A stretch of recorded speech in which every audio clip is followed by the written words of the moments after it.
The last emperor of Russia did not die in a palace. He died in a cramped, damp basement room in a merchant's house in a remote Siberian town, surrounded by his wife, his children, and a handful of loyal servants. The year was 1918. The world he was born to rule had vanished. This is the story of a man who inherited an autocratic empire and believed it was his sacred duty to preserve it unchanged, even as the tectonic plates of history shifted violently beneath his feet. It's the story of Nicholas II, the last Tsar, and the revolution that consumed him. I'm Ibnul Jaif Farabi, and this is Empire Builders, the rise and fall of civilizations. Nicholas Romanov ascended the throne in 1894 upon the sudden death of his formidable father, Alexander III. He was 26, unprepared, and painfully shy. He confessed in his diary, "I am not prepared to be a czar. I never wanted to become one. I know nothing of the business of ruling." Yet, his very first act was to crush any hope of political reform. When liberal delegates from towns and zemstvos, local councils, spoke of hopes for participation, he dismissed their words as senseless dreams. The principle of autocracy, he declared, was immutable. He would maintain it as firmly and as unflinchingly as his father. This was his foundational mistake, believing the 19th century could last forever. His reign became a cascade of catastrophes, each eroding the mystique of the Tsar. There was the disastrous Russo-Japanese War in 1905, where the empire was humiliated by a rising Asian power. Then, on a Sunday in St. Petersburg, peaceful petitioners led by a priest approached the Winter Palace. They were met with gunfire from imperial guards. Hundreds were killed or wounded on what became known as Bloody Sunday. The Tsar, not even in the city at the time, was now Nicholas the Bloody to his people. The revolution that followed forced his hand. He granted a constitution and a parliament, the Duma, but he never truly accepted it. He saw it as a temporary concession, not a new contract with his people. He dissolved the Duma twice when it disagreed with him. The autocrat's instinct was to claw back power, not share it.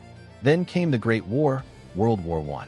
Nicholas made perhaps his most fateful decision, to personally take command of the Russian army at the front.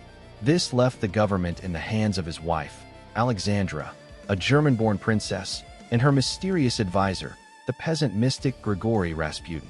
In Petrograd, as St. Petersburg was now called, the home front collapsed. Inflation soared, food shortages crippled the cities, and rumors of treason swirled around the German Tsarina and the Mad Monk.